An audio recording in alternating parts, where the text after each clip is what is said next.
मैं डॉक्टर गजेंद्र सिंह शेखावत मोता महाविद्यालय शाहजहांपुर से आपका स्वागत करता हूं। अपन मानव भूगोल में मानव स्थानांतरण, मानव प्रवास, मानव का प्रवसन है, ये टॉपिक पढ़ रहे थे। इसमें मानव प्रवसन का अर्थ, मानव के प्रवसन की परिभाषा, मानव प्रवसन के प्रतिरूप, कौन कौन से रूप हैं, ये अपन ने इसकी चर्चा पिछले वीडियो में कर ली थी। आज नया वीडियो लेके आया हूँ आपके सामने, मानव प्रवसन का ही है। इम्पोर्टेंट आज है मानव भूगोल के प्रवसन के कारण, कि मानव का एक स्थान से दूसरे स्थान पर प्रवसन किन कारणों से होता है। इम्पोर्टेंट टॉपिक है आज का कि मानव प्रवसन के पक्ष में कारण पक्ष कौन सा है जिनके कारण से प्रवसन होता है। इम्पोर्टेंट आपका है टॉपिक आज का कि मानव स्थानांतरण है, मानव प्रवास है, ये किन कारणों से होता है। तो मानव पहले कारण है, और कारण में फिर मुख्य रूप से आपके क्या है कि प्राकृतिक कारण से, आर्थिक कारण से, सामाजिक और सांस्कृतिक कारण से और राजनीतिक कारण से ये प्रवसन मुख्य रूप से होता है। तो पहले मानव प्रवसन के कारण। तो मानव क्या होता है कि जनसंख्या का एक स्थान से दूसरे स्थान की ओर स्थानांतरण, प्रदेश विशेष की समस्या व अन्य प्रदेश की भौगोलिक सुविधा के कारण से प्रवसन होता है। मुख्य रूप से जो प्रवसन देखा जाता है, ये प्रवसन जैसे मान लो ए स्थान और बी स्थान, ये दो स्थान हैं। इन दो स्थानों में से जो प्रवसन होगा, क्या होगा, प्रवसन मानव स्थानांतरण होगा, इसमें ए स्थान पर समस्या उत्पन्न होगी। यहाँ क्या होगी, समस्या उत्पन्न। इस समस्या उत्पन्न होगी तो लोग क्या करेंगे, इस स्थान से दूसरे स्थान की ओर स्थानांतरित होंगे। तो जो बी स्थान है, यहाँ पर क्या मिलेगी, यहाँ पर उनको सुविधाएं मिलेगी, यहाँ मिलेगी सुविधाएं।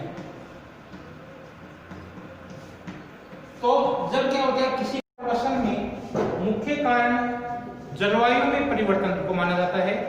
मुख्य कारणों में मानव प्रवसन के यदि स्थानांतरण होता है, प्रवास होता है, तो उसमें मुख्य कारण माना जाता है जलवायु में परिवर्तन। जलवायु दशा में यदि परिवर्तन होता है तो ये सबसे अधिक महत्वपूर्ण कारक माना जाता है स्थानांतरण का।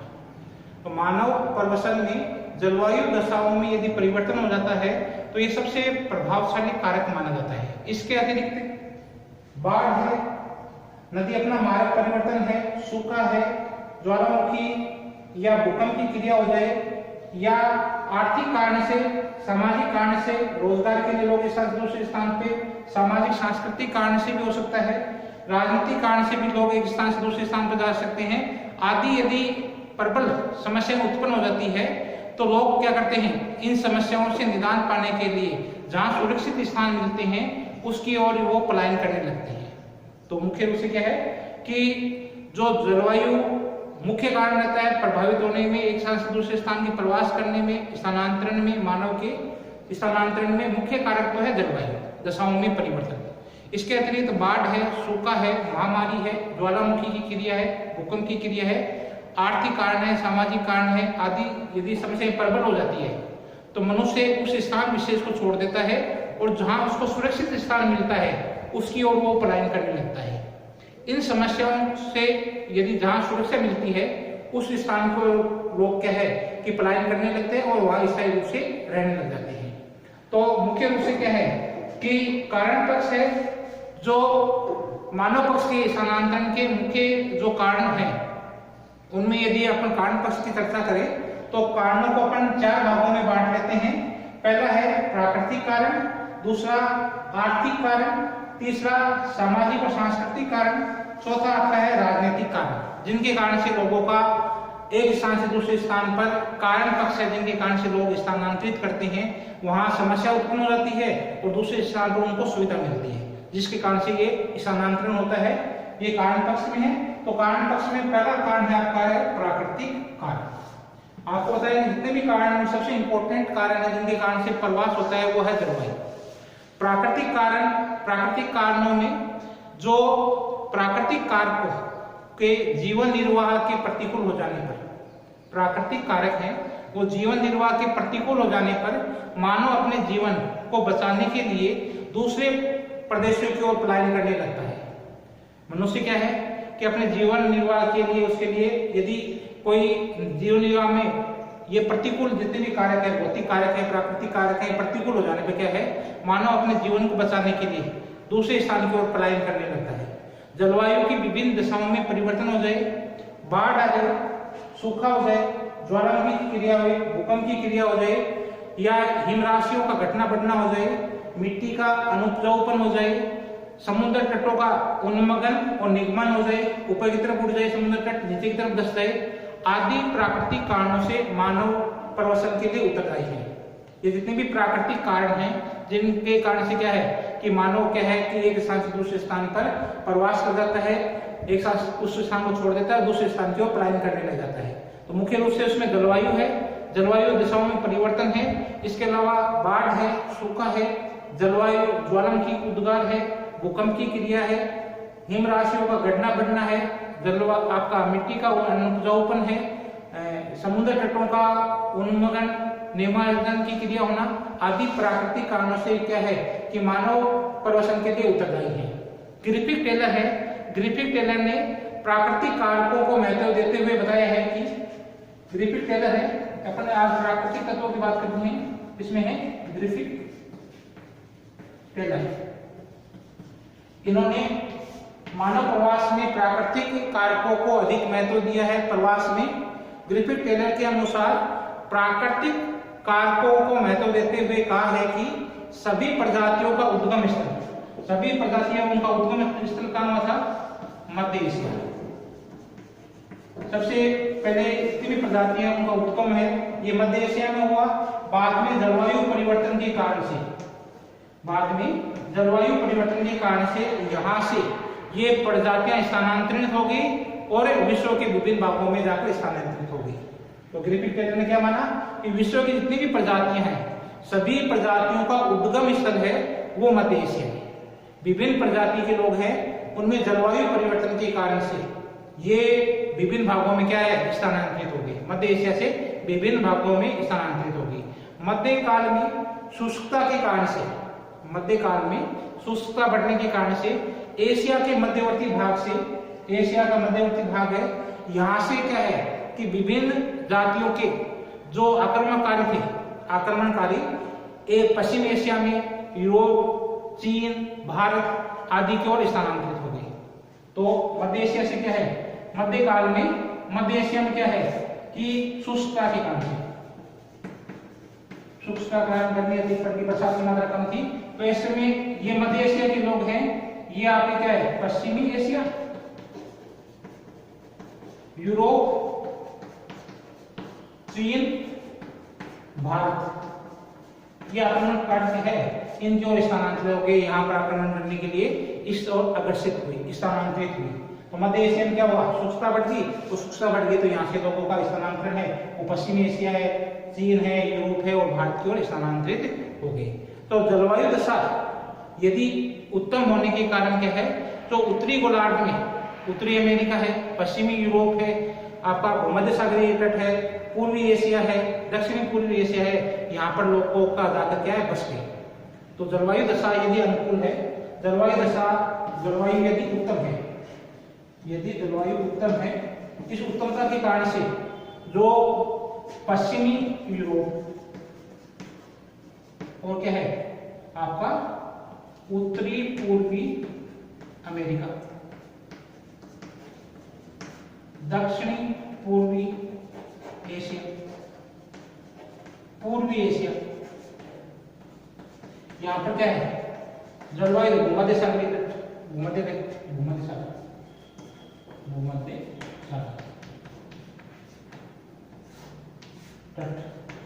यहाँ पर क्या है, जलवायु दशानुकूल होने के कारण से जो उत्तरी गोलार्ध है, उत्तरी गोलार्ध में उत्तरी अमेरिका है, यूरोप का पश्चिमी भाग है, भूमध्य सागरीय क्षेत्र है, पूर्वी एशियाई देशों में जाकर ये लोग रहने लगे। इसके अतिरिक्त बाढ़ है, सूखा है, विभिन्न प्रकार की क्या है कि बड़े पैमाने पे यदि सूखा पड़ जाए तो लोग क्या करते हैं कि स्थानांतरित होकर दूसरे क्षेत्र में चले जाते हैं।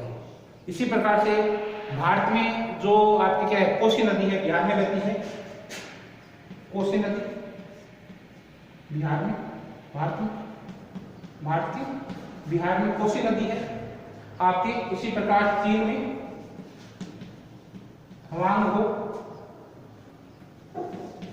हवांगहो नदी है। ये नदियां क्या करती है, अपने वर्षा काल में बाढ़ आती है, भयंकर बाढ़ आती है। इन नदियों में क्या है, बाढ़ आने के कारण से इनका जो मैदानी भाग है, यहाँ पर क्या है कि बाढ़ आ जाती है, तो इस मैदानी भाग को छोड़कर क्या है, लोग सुरक्षित स्थानों की ओर पलायन कर जाते हैं। तो बाढ़ के कारण से भी क्या है, लोगों का स्थानांतरण होता है। जैसे भारत में कोसी नदी है, चीन में हवांगहो नदी है, इनमें भयंकर बरसात के समय भयंकर बाढ़ आती है, और बाढ़ आती है तो ये इनका जो मैदानी क्षेत्र है, इस मैदानी क्षेत्र को छोड़कर ये लोग क्या है, सुरक्षित स्थानों की ओर पलायन कर जाते हैं। इसी प्रकार से जो प्राकृतिक कारक है, प्राकृतिक कारकों में ही जो पर्वतीय क्षेत्र है, पर्वतीय क्षेत्रों में रहने वाले लोग हैं, वो भी मौसमी स्थानांतरण या ऋतुविक स्थानांतरण करते हैं, मौसम विशेष में अपना स्थानांतरण करते हैं, पलायन करते हैं एक स्थान से दूसरे स्थान पर। ये लोग क्या करते हैं कि जैसे ही सर्दी, आपका सर्दी वाला क्षेत्र है, ये आपका पर्वतीय क्षेत्र है, यहाँ ऋतुविक प्रवास है या मौसमी प्रवास अधिक होता है पर्वतीय क्षेत्रों में। जब क्या है कि ठंड का मौसम समाप्त हो जाता है और ग्रीष्म काल आता है, तो यहाँ पर क्या है, ये लोग क्या करते हैं कि घाटी से और पर्वतीय क्षेत्र की ओर चले जाते हैं। और जैसे ही शीतकाल आता है, शीतकाल में ये लोग पर्वतीय क्षेत्र को, ऊपर वाले भाग को छोड़कर और घाटी की ओर पलायन करने लगते हैं, अपने पशुओं को लेकर खुद पलायन करते हैं। तो मौसमी परिवर्तन करते हैं। शीतकाल में ये लोग पर्वतीय भाग से छोड़कर घाटी की ओर अपने पशुओं को लेकर और घाटी की तरफ आ जाते हैं, मैदानी भागों की ओर आ जाते हैं। और जैसे क्या है कि ये शीतकाल समाप्त होता है, ग्रीष्मकाल आ जाता है, तो पर्वतीय क्षेत्रों में घास उग जाती है। इस घास को खाने के लिए पशुओं को लेकर, अपने पशुओं को लेकर ये चारागाह की ओर, ऊपर से चारागाह मैदानी भाग से लेकर पर्वतीय क्षेत्रों में चले जाते हैं। तो ये जितने भी आपका मौसम है, ये भी प्रभावित करता है, प्राकृतिक कारक है। इसमें मुख्य रूप से आपकी जलवायु है और बाढ़ है, भूकंप है, ज्वालामुखी क्रिया है, विभिन्न प्रकार की हिमराशियों का घटना बढ़ना है, सागरों का ऊपर उठना, नीचे की तरफ धंसना, ये प्राकृतिक कारण है जिनके कारण से क्या है, लोग एक स्थान से दूसरे स्थान पर पलायन करते हैं। मौसमी क्षेत्र आपका क्या है कि ऋतु क्षेत्र में भी, जैसे पर्वतीय क्षेत्रों में भी ऋतुविक प्रवास होता है। ऋतु परिवर्तन के साथ साथ में ये लोग ऊपर से घाटी की तरफ आते हैं और वापस क्या है, पर्वतीय क्षेत्रों की तरफ जाते हैं। शीतकाल का मौसम, ठंड अधिक बढ़ जाती है, तो ये लोग अपने पशुओं को साथ में घाटी की ओर, मैदानों की ओर आ जाते हैं, घास खाते जाते हैं। और जैसे क्या ग्रीष्मकाल शुरू हो जाता है, तो बर्फों ऊपर जो पर्वतीय क्षेत्र है उसकी बर्फ होती है वो पिघल जाती है। तो बर्फ पिघलने से पर्वतीय क्षेत्रों में घास उग जाती है, तो ये घाटी क्षेत्र से ग्रीष्म काल में पर्वतों की ओर चले जाते हैं और वहां पर अपने पशुओं को चलाते हैं। इस प्रकार से जो इनका प्रवास हुआ, किस कारण से हुआ, प्राकृतिक कारण से हुआ, ऋतु परिवर्तन के कारण से हुआ, बरसात के कारण से हुआ, मौसम परिवर्तन के कारण से हुआ, ये प्राकृतिक प्रवास है। तो मुख्य इंपोर्टेंट कारक है। कई बार शॉर्ट नोट में प्रश्न पूछ लिया जाता है कि प्राकृतिक कारक है वो प्रवास को किस प्रकार से प्रभावित करते हैं। तो इस प्रवास को प्रभावित करने में सबसे इंपॉर्टेंट है जलवायु है, इसके अलावा बाढ़ है, नदी मार्ग यदि परिवर्तन, तो इसमें बताया था कोसी नदी बिहार में है, भारत में है, और आप हांगहो नदी चीन में है, अपना मार्ग परिवर्तन कर लेती है। ज्वालामुखी भूकंप की क्रिया हो जाए, सूखा पड़ जाए, तब भी क्या है, लोग एक स्थान को छोड़ते हैं और उस प्रभावित क्षेत्र से जहाँ सुरक्षित क्षेत्र है उसकी ओर पलायन करते हैं। तो जितने भी कारक हैं, उद्योग मैदान है, वहाँ पर जनसंख्या है वो अधिक रहती है, क्योंकि वहाँ पर उनको यातायात के साधन है, कृषि के साधन मिल जाते हैं। तो जहाँ पर्वतीय क्षेत्र उसको छोड़कर जो मैदानी क्षेत्र है उसकी ओर जनसंख्या है वो अधिक पलायन करने लगता है। ये अधिक बहुत सारे कारण हैं जिनके कारण से प्राकृतिक कारक ये अधिक प्रभावित करते हैं जनसंख्या के स्थानांतरित करने वाले कारकों में आर्थिक कारक महत्वपूर्ण कारक है। दूसरा कारक है अपना आर्थिक कारक। मनुष्य के जीवन निर्वाह के लिए उत्तम जलवायु के साथ साथ में प्रमुख आवश्यकता जीवन यापन हेतु आर्थिक क्रियाओं की होती है। जलवायु महत्वपूर्ण कारक है। जलवायु के बाद में अन्य आर्थिक कारकों की बात करें तो जीवन यापन हेतु आर्थिक क्रियाओं की आवश्यकता होती है। अतः मनुष्य अधिकांशतः उन क्षेत्रों में रहना पसंद करता है जहां आर्थिक कारक उसकी जीवनचर्या हेतु पर्याप्त हो। भोजन सामग्री की उपलब्धता, भोजन सामग्री की उपलब्धता, उपजाऊ भूमि,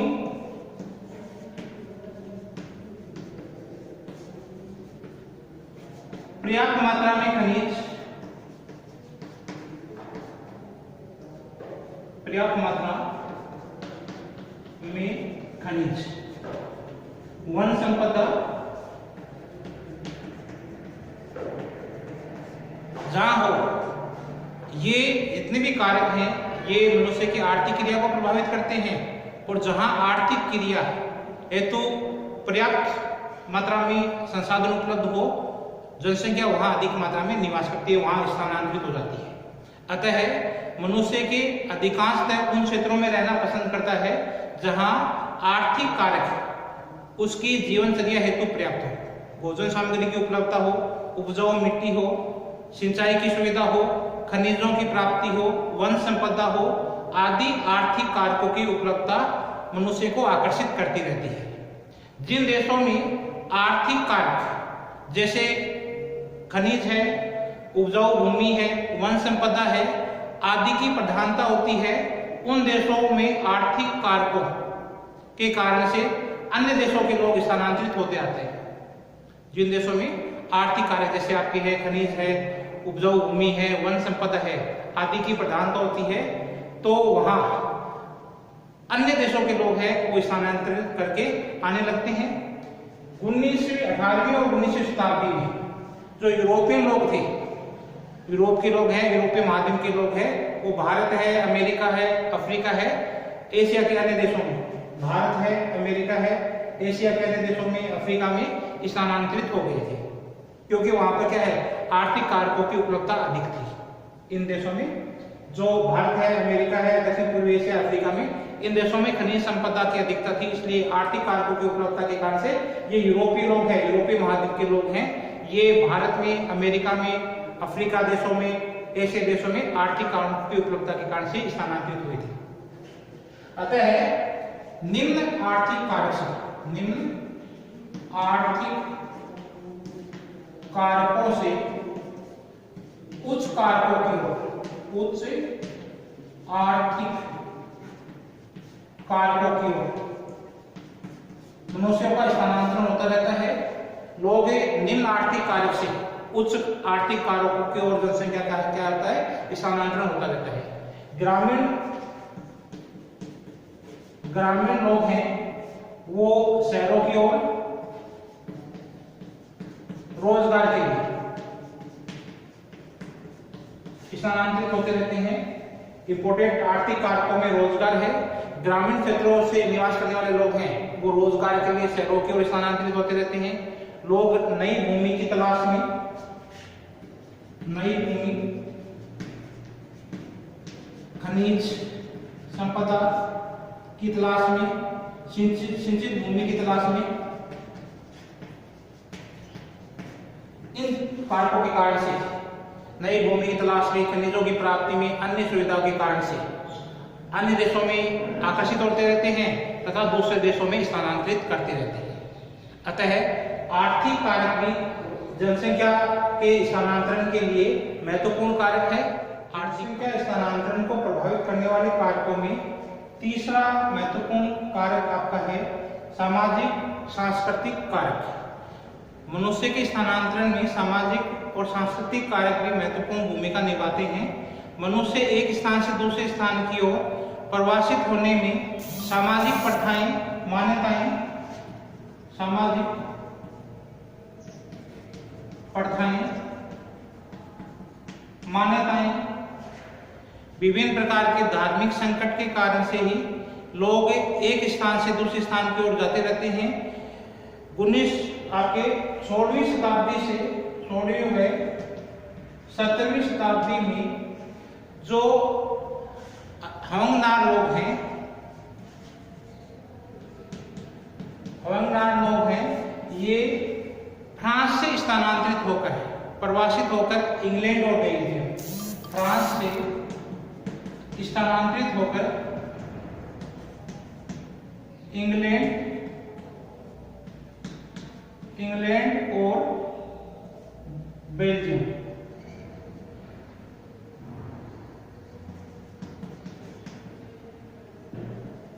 में स्थानांतरित हो गए थे। हवंगनार लोग हैं, ये धार्मिक संकट के कारण से ही 16वीं 17वीं शताब्दी में ये लोग फ्रांस से स्थानांतरित होकर इंग्लैंड और बेल्जियम चले गए। यहूदी लोग जर्मनी तथा मिस्र में स्थानांतरित हो गए।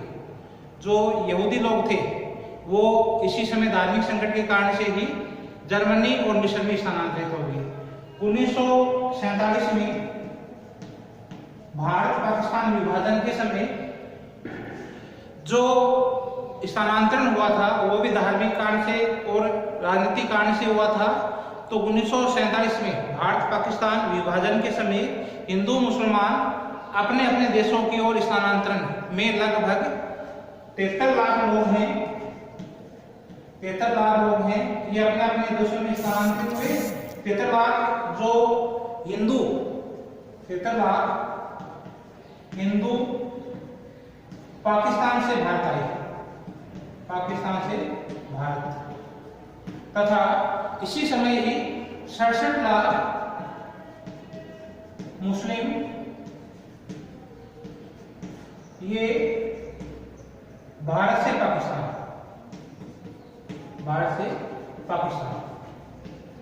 को स्थानांतरण हुआ।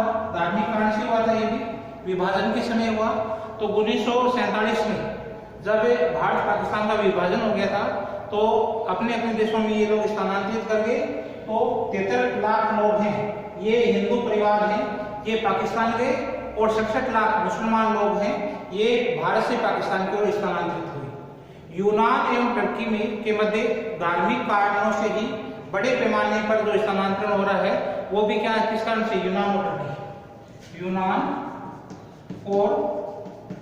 टर्की में भी जो स्थानांतरण हो रहा है वो भी किसके कारण से हो रहा है, धार्मिक संकट के कारण से हो रहा है, धार्मिक कारण से हो रहा है। बड़े पैमाने पर स्थानांतरण हो रहा है।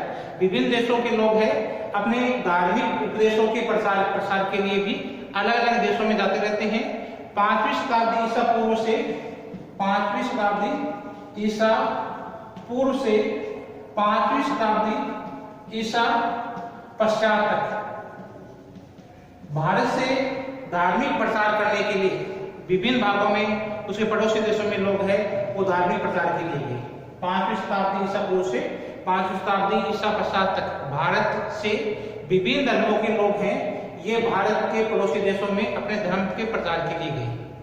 कुमारी सेमकुल ने धार्मिक और सामाजिक सांस्कृतिक कारकों का वर्णन करते हुए बताया है कि लंबे शताब्दी तक होने वाले जो स्थानांतरण है वो केवल किसके कारण से, धार्मिक और आध्यात्मिक विचारों के से ही प्रभावित होकर ही ये संचालित होते हैं और प्रभावित होते हैं।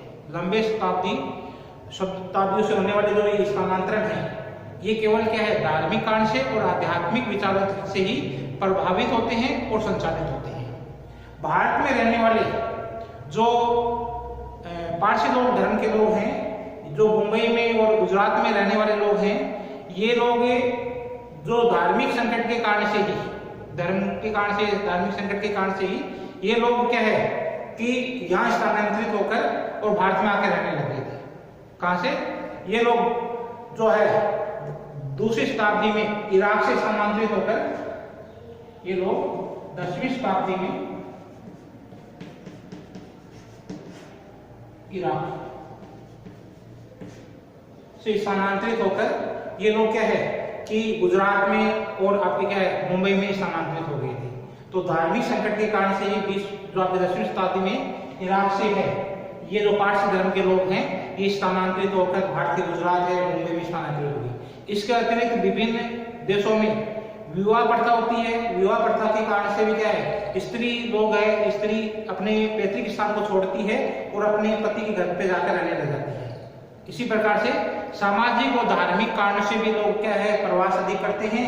जैसे विश्व के विभिन्न भागों में स्थित धार्मिक जो स्थल है, जैसे आपका है मदीना है, मक्का मदीना है, आपका केदारनाथ बद्रीनाथ है, प्रयाग है, काशी है, मथुरा है। इन देशों में क्या है, इन पवित्र स्थानों पर क्या है, लोग लाखों की संख्या में धार्मिक स्थानों पर लोग एक देश से दूसरे देशों में जाते हैं। जो आपके मक्का मदीना है, उसमें विभिन्न देशों के लोग हैं, जो मुसलमान लोग हैं, ये इसमें देश में मक्का मदीना की यात्रा करते हैं। तो विभिन्न धार्मिक कारणों से भी क्या है कि एक स्थान से दूसरे स्थान पर जाते हैं। जैसे आपके काशी है, मथुरा है, प्रयाग है, आदि स्थानों पर प्रतिवर्ष लाखों संख्या में क्या है, धार्मिक लोग हैं, ये धार्मिक तीर्थयात्री होते हैं। ये लाखों संख्या में ये तीर्थयात्री एक स्थान से दूसरे स्थान पर तीर्थ करने के लिए जाते रहते हैं। तो विभिन्न कारणों से क्या है, धार्मिक कारण से, सामाजिक कारण से आपका क्या है, स्थानांतरण होता रहता है, जिसमें धर्म के प्रचार के लिए, आध्यात्मिक शांति के लिए और स्वास्थ्यवर्धक स्थानों पर लोग जाते रहते हैं। मसूरी है, आपका नैनीताल है, स्वास्थ्यवर्धक स्थानों पर आपके घूमने के लिए लोग भी जाते हैं। आत्मिक शांति के लिए, जैसे मान लो शहर के कोलाहल वातावरण को छोड़कर क्या है कि जब रिटायरमेंट हो जाती है लोग, तो क्या करते हैं, शहर को छोड़कर गाँव में जाते हैं, तो स्थानांतरण होता है। इस प्रकार से धर्म के प्रचार के लिए भी आपको बताया था कि 10वीं शताब्दी में जो भारत के लोग हैं, जो धर्म के प्रचार के लिए पड़ोसी देशों में गए, तो ये धार्मिक प्रचार के लिए, आध्यात्मिक शांति के लिए, स्वास्थ्यवर्धक स्थानों के लिए, ये भी क्या है, सामाजिक और सांस्कृतिक कारण से लोग इस स्थान से दूसरे स्थान पर जाते रहते हैं। स्थानांतरण में महत्वपूर्ण है आपका सामाजिक और सांस्कृतिक कारण से जनसंख्या स्थानांतरण में चौथा इंपॉर्टेंट कारण है राजनीतिक कारण। राजनीतिक कारण से भी जनसंख्या का स्थानांतरण होता रहता है। लोग एक स्थान से दूसरे स्थान पर जाते रहते हैं। राजनीतिक कारणों से आक्रमण, विजय, नए देशों में उपनिवेश की स्थापना, बलात्, स्थानांतरण, मजदूरी कराने के लिए लोगों को ले जाना प्रमुख कारण रहे हैं। राजनीतिक कारणों में आक्रमण, उपनिवेश बनाना,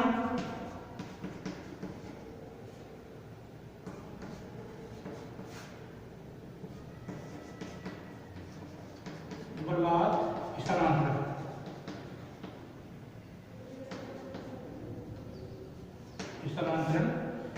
जबरदस्ती मजदूरी कराने के लिए लोगों को ले जाना आदि प्रमुख कारण रहे हैं, जिनके परिणाम स्वरूप जनसमूह एक देश से दूसरे देश की ओर प्रवास होता रहता है।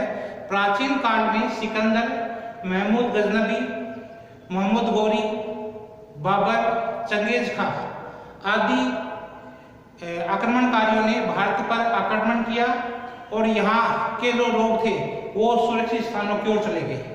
इसके अतिरिक्त इन आक्रमणकारियों के साथ में आए हुए लोग हैं, बाद में यहाँ स्थायी रूप से बसने लगे। यूरोपीय महाद्वीप के विभिन्न देशों के जो लोग देश हैं, उन्होंने उपनिवेश बनाने हेतु अब बड़ी संख्या में लोगों को क्या है, दूसरे देशों में भेजा। तो जो यूरोपीय महाद्वीप के लोग हैं, यूरोपीय महाद्वीप के देशों में, विभिन्न देशों में उन्होंने अपने उपनिवेश बनाने हेतु बड़ी संख्या में लोगों को भेजा। इसके अतिरिक्त कई परिवार बाद में क्या है कि वहीं उन देशों में ही ईसाई रूप से रहने लगे, ईसाई रूप से वहीं रहने लगे। जैसे ब्रिटेन के लोग हैं, वो भारत में ईसाई रूप से रहने लगे। 10 लोग थे वो इंडोनेशिया में रहने लगे। जो रेड के लोग हैं, 10 लोग हैं, वो इंडोनेशिया में। जो स्पेनी पुर्तगाली लोग हैं वो आपके लैटिन अमेरिका में। आपके अंग्रेज लोग हैं, फ्रांसीसी लोग हैं, ये अफ्रीकी देशों में अपने उपनिवेश बनाए। किन किन देशों ने? जो 10 लोग हैं उन्होंने अपने उपनिवेश हैं वो इंडोनेशिया में। स्पेनी लोग और पुर्तगाली लोग हैं, ये लोग हैं, ये यूरोप के लोग ही हैं। यूरोप के लोग उन्होंने लैटिन अमेरिका में, और अंग्रेज और फ्रांसीसी लोगों ने अफ्रीकी देशों में अपने उपनिवेश बनाए। बाद में प्रशासन के संचालन के लिए, व्यापार के लिए, आदि कार्यों के लिए इन देशों के जो ये नागरिक वहां से आए थे, यूरोप से आए थे, ये व्यापार के लिए और प्रशासन संचालन के लिए इन देशों में रहने लगे। इसलिए अपने उपनिवेशों में मजदूरी कराने हेतु ये लोग अपने साथ बलात् अपहरण करके एक स्थान से दूसरे स्थान पर मजदूरों को ले जाया करते थे। अपने देशों में काम करने के लिए जो वहाँ के उपनिवेश देश थे वहां से मजदूरी कराने हेतु इन लोगों को अपने देश भेज दिया करते थे। अंग्रेज लोगों ने भारतीय लोगों को मॉरिशस, गयाना, नेटाल, फिजी आदि देशों में ले जाकर वहां पर कुल्ली का कार्य करवाया। तो भारतीय लोग हैं उनको अंग्रेजों लोगों ने मॉरिशस, गयाना, नेटाल, फिजी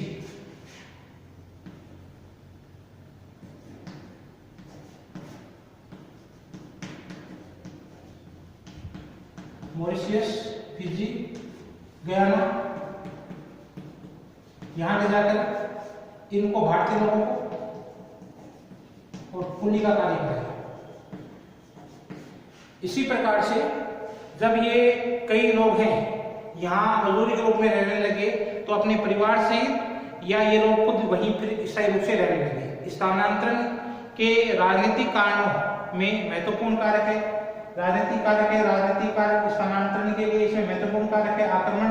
एक देश के आपको बताया कि विभिन्न प्रकार के जो आक्रमणकारी थे, जैसे मोहम्मद गौरी है, मोहम्मद गजनवी है, बाबर है, चंगेज खां है आदि ने आक्रमण किया। तो अपने साथ लोगों को लेके आए। तो एक तो जो आक्रमणकारी थे इसके कारण से जो वहां के लोग जहाँ पर आक्रमण किया उनके लोग सुरक्षित स्थानों की ओर चले गए, तो स्थानांतरण हुआ। और इन आक्रमणकारियों के साथ जो लोग आए थे आक्रमण करके, तो वो भी बाद में वहीं स्थायी रूप से रहने लगे। कई लोग हैं जो इसके आक्रमणकारियों के साथ में आए थे, वो बाद में यहीं बस गए। यूरोपीय लोगों ने बाद में कई देशों में क्या है कि यूरोप के लोगों ने उपनिवेश बनाए, तो बड़ी संख्या में लोगों को क्या अन्य देशों में भेजा। तो लोग बाद में क्या है अपने परिवार सहित वहीं रहने लगे। जैसे डच लोग हैं वो इंडोनेशिया में, स्पेनी लोग हैं और पुर्तगाली लोग हैं वो लैटिन अमेरिका में, अंग्रेज और फ्रांसीसी लोग हैं वो दक्षिण अफ्रीका में रहने लगे। बाद में क्या है कि प्रशासन के संचालन के लिए, व्यापार के लिए ये लोग वहां स्थायी रूप से आकर रहने लगे।